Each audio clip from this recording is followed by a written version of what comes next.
नमस्कार दोस्तों, स्वागत है आपका बेसिक्स ऑफ स्टॉक मार्केट की तीसरी वीडियो में।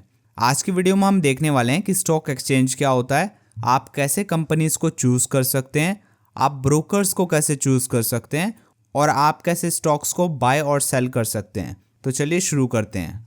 सबसे पहले समझते हैं what is a stock exchange. Stock exchange है क्या? स्टॉक एक्सचेंज एक मार्केट की तरह है जहाँ पे आप फाइनेंशियल इंस्ट्रूमेंट्स को खरीद और बेच सकते हो। फाइनेंशियल इंस्ट्रूमेंट्स जैसे कि स्टॉक्स, बॉन्ड्स और कमोडिटीज़, ये सारी ट्रेड होती हैं स्टॉक एक्सचेंज में।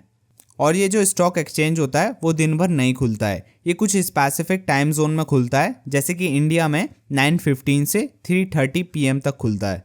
स्टॉक एक्सचेंज सेबी के अंडर रेगुलेटेड होता है और सेबी देखती है कि सारी गाइडलाइंस फॉलो हो रही है या नहीं। आप उन्हीं कंपनीज के स्टॉक को ट्रेड कर सकते हो जो कि स्टॉक एक्सचेंज में लिस्टेड है।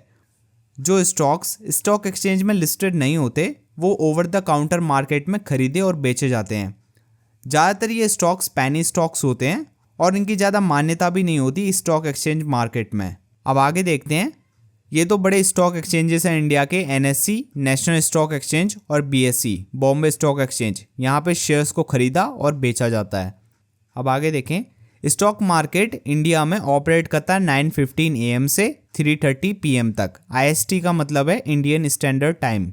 अगर आप कभी मार्केट गए हो तो कोई ना कोई सामान तो ज़रूर लाए होगे, जैसे कि झाड़ू हो गया या फिर कोई सब्जी हो गई, तो आप उनको तो छू सकते हो। लेकिन स्टॉक मार्केट में जो भी चीज़ें आप खरीदते हो वो वर्चुअल गुड्स होते हैं, यानी कि आप उनको छू नहीं सकते। वो सिर्फ कंप्यूटर स्क्रीन में एक नंबर होता है। और ये याद रखना, जो भी स्टॉक्स के प्राइसेस होते हैं वो हर सेकंड ऊपर और नीचे जाते हैं।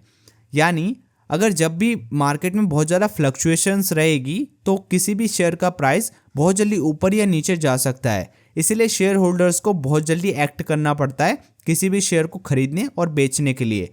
लेकिन ये तभी होता है जब मार्केट बहुत ज़्यादा फ्लक्चुएट कर रहा होता है। मार्केट में हाई फ्लक्चुएशंस बहुत सारे कारणों से आ सकती है, जैसे कि अभी जब इन टर्म बजट आ रहा था इंडिया का, तब भी बहुत ज़्यादा फ्लक्चुएशंस थी मार्केट में, जिसकी वजह से ऐसा होता है। अगर मान लीजिए कोई कंपनी फंडामेंटली स्ट्रांग है, फंडामेंटली का मतलब होता है अगर उस कंपनी के फाइनेंशियल स्ट्रांग है, प्रॉफिट कर रही है कंपनी हर साल और रेवेन्यू अच्छा खासा है, फिर भी उसका स्टॉक प्राइस गिर सकता है, क्योंकि मार्केट में बहुत ज़्यादा फ्लक्चुएशंस है और लोग फंडामेंटल्स को देख के नहीं खरीद रहे बल्कि इमोशंस में खरीद रहे हैं। इसीलिए कोई भी फंडामेंटली स्ट्रांग स्टॉक डाउन भी जा सकता है ऐसी सिचुएशन में। और अपोजिट भी ट्रू है। अगर कोई वीक स्टॉक है, उसके फंडामेंटल्स बहुत वीक हैं, यानी उसका हर साल कोई प्रॉफिट नहीं है, कोई रेवेन्यू नहीं आ रहा, फिर भी उस स्टॉक का प्राइस ऊपर जा सकता है, क्योंकि लोगों को लग रहा है कि इस आइडिया में पोटेंशियल है, आने वाले समय में ये आइडिया कुछ ना कुछ अच्छा रिटर्न दे सकता है, ये कंपनी ग्रो हो सकती है। और ये ज़्यादातर यंग कंपनीज के साथ होता है, जो कि स्मॉल कैप कंपनीज होती हैं, उनको इससे ज़्यादा फ़ायदा मिलता है। चाहे उस कंपनी की सेल गिर रही हो, फिर भी वो कैश जनरेट कर सकते हैं अपने शेयर के द्वारा। और बाय चांस अगर इस वजह से वो कंपनी ग्रो हो जाती है तो इन्वेस्टर्स को फ़ायदा भी हो जाता है। लेकिन हमेशा ये ट्रू नहीं होता है। लेकिन हमेशा ऐसा नहीं होता है। अगर वो कंपनी का शेयर प्राइस बढ़ते जा रहा है और लोग खरीदते जा रहे हैं, लेकिन उस कंपनी में फंडामेंटली कोई ग्रोथ नहीं है, उसकी सेल्स नहीं बढ़ रही और वो कंपनी प्रॉफिट बिल्कुल भी नहीं कर रही है, तो वो एक बबल की तरह बन जाता है। क्योंकि अभी फंडामेंटली स्टॉक तो वीक है, लेकिन उसका शेयर प्राइस बढ़ते जा रहा है, उसकी वैल्यू कम है लेकिन प्राइस बढ़ रहा है। ये चीज़ें ध्यान रखना कि वैल्यू और प्राइस दो डिफरेंट चीज़ें हैं। वैल्यू उसकी फंडामेंटली बहुत ही वीक है लेकिन प्राइस बढ़ रहा है, तो एक बबल की तरह बन जाता है। यानी कि प्राइस बहुत कम है लेकिन लोगों ने उसको ओवर वैल्यू कर रखा है, तो वो कभी ना कभी फटेगा और वो प्राइस धड़ाम से नीचे आएगा, जिसकी वजह से वो स्टॉक बहुत ही जल्दी नीचे गिरेगा। जो कि आपने देखा भी होगा कि बहुत सारे स्टॉक्स अचानक से गिरने लग जाते हैं क्योंकि उनमें करेक्शंस आ रही होती है, क्योंकि फंडामेंटली तो वो वीक हैं लेकिन उनके शेयर प्राइस बहुत ज़्यादा बढ़ चुके हैं। जो कि रिसेंटली PSU स्टॉक्स के साथ हुआ था, यानी सरकारी कंपनीज के साथ। उनके स्टॉक प्राइसेस तो बहुत ज़्यादा बढ़ गए थे लेकिन फंडामेंटली वो उतनी स्ट्रांग नहीं थी, जिसकी वजह से उनके शेयर प्राइस में करेक्शन आई। अब करेक्शन बहुत ज़्यादा ज़रूरी होती है किसी भी स्टॉक में। जब भी किसी स्टॉक का शेयर प्राइस ऊपर जाता है और वो स्टॉक फंडामेंटली अगर वीक है तो उसको कभी ना कभी तो गिरना ही है। इसलिए जब भी आप इन्वेस्ट करो तो फंडामेंटली स्ट्रॉन्ग स्टॉक्स में ही इन्वेस्ट करना। आने वाली सीरीज़ में मैं फंडामेंटल एनालिसिस के ऊपर एक वीडियो ज़रूर बनाऊंगा, तो चैनल को सब्सक्राइब करके बेल आइकन को ज़रूर दबा लेना। तो चलिए आगे देखते हैं। अब आपको मैं एक सिंपल तरीका बताता हूँ जो कि मैं यूज़ करता हूँ, जिससे आप स्टॉक मार्केट में बहुत ही आसानी से और सिंपल तरीके से अच्छी कंपनीज को ढूंढ सकते हैं। अब मान लीजिए कि स्टॉक मार्केट में सभी कंपनीज ने आपको ऑफर दिया है कि आइए हमारी कंपनी में पार्टनरशिप लीजिए। अब आपके पास डिसीजन है कि आप कौन सी कंपनी में जाना चाहते हैं। अगर आप कॉमन सेंस के लिए सोचो, अगर आप कॉमन सेंस भी लगाओ, तो आप ऐसी कंपनी में जाओगे जिनके प्रोडक्ट्स अच्छे हैं, आउटस्टैंडिंग सर्विस है और एक ब्राइट फ्यूचर है। आप ऐसी कंपनी में पार्टनर बनना चाहेंगे। तो अगर फ्यूचर में आप कभी भी मार्केट में एंटर करें तो इसी माइंडसेट से आप किसी भी कंपनी को खरीदना और बेचना कि क्या वो कंपनी एक्सेप्शनल प्रोडक्ट्स बना रही है, अगर वो सर्विस सेक्टर में है तो क्या वो आउटस्टैंडिंग सर्विस दे रही है, और क्या उसका फ्यूचर ब्राइट है, यानी आने वाले 5 या 10 साल में क्या ये कंपनी बहुत ही ग्रोथ कर सकती है, क्या इसका ग्रोथ करने का स्कोप है, क्या ये इंडस्ट्री 10 साल बाद रह पाएगी। ये 2 अच्छी वेबसाइट्स हैं जिनका आप यूज़ कर सकते हैं स्टॉक्स को एनालाइज करने के लिए और अपनी रिसर्च करने के लिए। पहली वेबसाइट है moneycontrol.com और दूसरी वेबसाइट है tradingview.com। ये कुछ कंट्रीज़ के स्टॉक एक्सचेंजेस हैं, तो चलिए देखते हैं। बॉम्बे स्टॉक एक्सचेंज जो कि इंडिया का है, नेशनल स्टॉक एक्सचेंज जो कि फिर से इंडिया का है, इन दोनों को मिला के इंडिया की स्टॉक मार्केट बनती है। लंदन स्टॉक एक्सचेंज जो कि यूके का है, और न्यूयॉर्क स्टॉक एक्सचेंज जो कि यूनाइटेड स्टेट्स का है, नैस्डैक जो कि यूनाइटेड स्टेट्स का है, और 6 स्विस एक्सचेंज जो कि स्विट्ज़रलैंड का है। अब आगे देखें तो यूरोनेक्स्ट जो कि ये 4 कंट्रीज़ का है, और हांगकांग स्टॉक एक्सचेंज जो कि हांगकांग का है, और दूसरे बोर्से जो कि जर्मनी का है, टोक्यो स्टॉक एक्सचेंज जो कि जापान का है, शंघाई स्टॉक एक्सचेंज जो कि चाइना का है, शेंजन स्टॉक एक्सचेंज जो कि चाइना का है।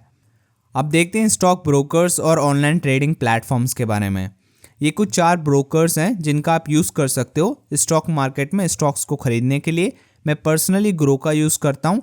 आप अपनी रिसर्च करने के बाद ही ये चूज़ करना, क्योंकि जब भी आप स्टॉक्स खरीदते हो ना, उसमें एक ब्रोकरेज चार्ज लगता है, तो जो ब्रोकर सबसे कम चार्ज करता है उसी को चूज़ करना।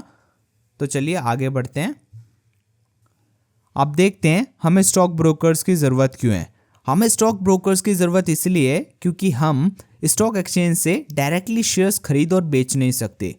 हमें उसके लिए एक बिचौवे की ज़रूरत होती है, यानी एक ब्रोकर की ज़रूरत होती है जो कि हमारे और स्टॉक एक्सचेंज के बीच में होता है और जो कि सेबी से रजिस्टर्ड होता है। SEBI securities and exchange board of India होती है जो कि रेगुलेटर होती है इंडियन सिक्योरिटीज़ मार्केट की। सेबी को एक तरीके से आप पुलिस की तरह समझ सकते हो जो कि रेगुलेट करती है मार्केट को। तो जो ब्रोकर होता है वो सेबी रजिस्टर्ड होता है और वही शेयर्स को खरीद और बेच सकता है। आप डायरेक्टली शेयर्स को स्टॉक एक्सचेंज से नहीं खरीद सकते। और ब्रोकर ही होता है जो आपके बिहाफ में शेयर्स को खरीदता और बेचता है स्टॉक एक्सचेंज में। अब देखते हैं आप शेयर्स को कैसे खरीद और बेच सकते हो। सबसे पहले आपको एक डीमैट अकाउंट और ट्रेडिंग अकाउंट की ज़रूरत पड़ेगी। उसके बाद आपको एक स्टॉक ब्रोकर को चूज़ करना है। उसके बाद आपको अपने बैंक अकाउंट को लिंक करना है अपने डीमैट और ट्रेडिंग अकाउंट से। आप ये तीनों प्रोसेस बहुत ही आसानी से कर सकते हो किसी भी ब्रोकर के ज़रिए। पहले इसमें बहुत ही ज़्यादा हैसल होता था, लेकिन अब तो ये ऑनलाइन हो चुका है सब कुछ, तो इसमें बहुत ही आसानी से आप ये तीनों चीज़ कर सकते हो। अब आगे बढ़ें तो ये सब करने के बाद, अकाउंट बनाने के बाद, आपको स्टॉक्स के बारे में रिसर्च करना है कि आपको कौन से स्टॉक में इन्वेस्ट करना है। आपको रिसर्च करनी है उस कंपनी के बारे में, उस कंपनी के फाइनेंशियल स्टेटमेंट्स को देखना है, मार्केट ट्रेंड्स को देखना है। मतलब कि आपको उस कंपनी के बारे में देखना है। सिंपल भाषा में बताऊं कि वो कंपनी प्रॉफिट कर रही है कि नहीं, अगर वो सामान बेच रही है तो उस सामान में उसको कुछ मुनाफा हो रहा है या नहीं, और वो कितना सामान बेच रही है। आपने अपने आसपास में ऐसी कोई ना कोई दुकान तो देखी होगी जो कि बहुत अच्छी चलती है। वैसे आपको पहचानना है स्टॉक मार्केट में कि कौन सी कंपनी है जो कि बहुत ही अच्छी है, यानी कि उस कंपनी के प्रॉफिट्स अच्छे हैं, रेवेन्यू अच्छा खासा आ रहा है और उस कंपनी का फ्यूचर के लिए प्लान भी बहुत ही स्ट्रांग है। तो आपको एक ऐसी कंपनी में इन्वेस्ट करना है। उसके बाद आप बाय ऑर्डर लगाते हो, उस कंपनी के शेयर्स को बाय करते हो। फिर आप रुकते हो अपने हिसाब से कि अगर आपकी इन्वेस्टमेंट लॉन्ग टर्म है तो आप 5-10 साल के लिए रुकते हो, अगर शॉर्ट टर्म है तो आप 1 साल 6 महीने में उस शेयर को बेच देते हो। अब आगे देखें तो आप फिर उस शेयर को बेच देते हो। बेचने के बाद फिर आपको टैक्स भी देना पड़ता है। अगर आपने शॉर्ट टर्म में बेचा है, यानी अगर 1 साल के अंदर बेचा है तो शॉर्ट टर्म गेंस टैक्स लगता है। अगर 1 साल के बाद बेचा है तो लॉन्ग टर्म गेंस टैक्स लगता है, और ये टैक्स आपके प्रॉफिट में लगता है। मान लीजिए आपने 1 लाख इन्वेस्ट करा और आपका प्रॉफिट 50,000 आया तो आपके 50,000 में वो टैक्स लगेगा, आपके कैपिटल में टैक्स नहीं लगेगा, यानी कि प्रिंसिपल अमाउंट में नहीं लगेगा। अब आगे देखें। अब देखते हैं डीमेट अकाउंट और ट्रेडिंग अकाउंट की ज़रूरत क्यों है, उसका पर्पस क्या है। अब डीमेट अकाउंट स्टोर करता है आपके शेयर्स को डिजिटली, यानी कि जब भी आप कोई शेयर खरीदते हो तो वो आपके डीमेट अकाउंट में जाकर स्टोर हो जाता है डिजिटली। अब पहले क्या होता था, 1996 से पहले आपको एक पेपर मिलता था जिसमें लिखा रहता था कि आप इस कंपनी के इतने शेयर्स ओन करते हो, लेकिन 1996 के बाद डीमेट अकाउंट सिस्टम लॉन्च हो गया, जिसके कारण आप डिजिटली अपने शेयर्स को स्टोर कर पाते थे। इसीलिए उसका नाम डीमेट रख दिया, क्योंकि उसमें आप अपने शेयर्स डिजिटली स्टोर कर सकते हो। और अगर वहीं बात करें ट्रेडिंग अकाउंट की, तो ट्रेडिंग अकाउंट आपके शेयर्स को बाय और सेल करने के लिए यूज़ होता है। जब भी आप कोई शेयर बाय करना चाहते हो तब आप अपने पैसों को अपने बैंक अकाउंट से ट्रेडिंग अकाउंट में भेजते हो, फिर आप ट्रेडिंग अकाउंट से उस शेयर को खरीदते हो। और वही प्रोसेस उल्टा भी है, जब भी आप शेयर बेचते हो तो आपके सबसे पहले पैसे आपके ट्रेडिंग अकाउंट में आते हैं, फिर आते हैं आपके बैंक अकाउंट में। अभी आपके मन में एक सवाल आ रहा होगा कि आपके शेयर्स का होता क्या है डीमेट अकाउंट में। मतलब आपके शेयर्स स्टोर तो डीमेट अकाउंट में होते हैं, लेकिन वो असलियत में है कहाँ पर। तो चलिए इसको पहले बैंकिंग सिस्टम से कंपेयर करते हैं। अब आप जब भी एक बैंक अकाउंट खोलते हो और आपको कहीं से पैसे आते हैं तो वो आपके बैंक अकाउंट में रिफ्लेक्ट हो जाते हैं, या फिर आप फ़ोन में देखते हो तो आपको दिखता है कि आपके बैंक अकाउंट में इतने पैसे हैं, लेकिन वो पैसे फिजिकली आपके पास नहीं है, वो तो बैंक के पास हैं। अब अगर यहाँ पे डीमेट अकाउंट की बात करें तो शेयर्स हमें दिखते तो हैं हमारे डीमेट अकाउंट में, लेकिन वो अल्टीमेटली एक इंस्टीट्यूशन के पास होते हैं जिसको डिपॉजिटरी बोलते हैं, और डीमेट अकाउंट भी उन्हीं के थ्रू खुलता है। और ये याद रखना कि आप डिपॉजिटरी को डायरेक्ट अप्रोच करके ये नहीं बोल सकते कि मेरा डीमेट अकाउंट खोल दो, आपको एक ब्रोकर के थ्रू ही जाना पड़ता है यहाँ पर भी। अब आगे देखें। अब देखते हैं इंडिया की डिपॉजिटरीज के बारे में। इंडिया में 2 प्राइमरी डिपॉजिटरीज हैं, NSDL national securities depository limited और CDSL central depository services limited. इन दोनों का मेन रोल होता है शेयर्स को होल्ड करना, लेकिन ये और भी बहुत सारे सर्विसेज ऑफर करते हैं। अब आप क्यूरियस हो रहे होगे कि डिपॉजिटरी पार्टिसिपेंट्स कौन कौन होते हैं, यानी कि इसके मेंबर्स कौन कौन होते हैं। तो ब्रोकर्स रजिस्टर्ड होते हैं डिपॉजिटरी के साथ, और ये डिपॉजिटरी पार्टिसिपेंट्स भी होते हैं। इसीलिए जब भी आप डीमेट अकाउंट खुलवाना चाहते हो तो आपको एक ब्रोकर के ज़रिए जाना चाहिए, वो प्रोसेस को आपके लिए बहुत ही आसान बना देते हैं। अब आगे देखते हैं। अब अगर इसको समराइज़ करूं तो डीमेट अकाउंट आपको अलाउ करता है शेयर्स को डिजिटल फॉर्म में स्टोर करने के लिए, लेकिन अल्टीमेटली शेयर्स होते डिपॉजिटरी के पास हैं। और इंडिया में 2 मेन डिपॉजिटरीज हैं, एनएसडीएल और सीडीएसएल, और ट्रेडिंग अकाउंट का यूज़ होता है शेयर्स को खरीदने और बेचने के लिए।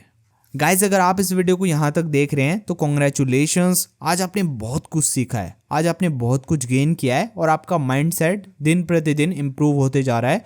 अगर आप ऐसे ही प्रोसेस में लगे रहोगे तो फ्यूचर आपका बहुत ज़्यादा ब्राइट है। और अगर आपने मेरे इस चैनल को अभी तक सब्सक्राइब नहीं करा तो इसको सब्सक्राइब कर दीजिए यार, it's free. Yes it's free. आजकल बहुत ही कम चीज़ें हैं जो कि अच्छी भी होती हैं और फ्री भी मिलती हैं, तो इसको सब्सक्राइब कर लीजिए। इसमें बहुत ज़्यादा मेहनत डालते हैं हम, और आने वाली वीडियोस ज़रूर देखना, और प्लेलिस्ट को एक्सेस कर लीजिए अगर आप प्रीवियस वीडियोस देखना चाहते हैं। इसकी पूरी प्लेलिस्ट आने वाली है, इसमें मैं आपको फंडामेंटल्स भी सिखाऊंगा और भी बहुत सारी चीज़ें हैं। अगली वीडियो में मैं आपको बताऊंगा कि कौन कौन से प्रकार के ऑर्डर्स होते हैं, आपको शेयर्स को कैसे खरीदना है, कैसे एनालाइज करना है, और भी बहुत सारी चीज़ें आने वाली हैं। तो सब्सक्राइब कर लो यार, it's free. Again it's free.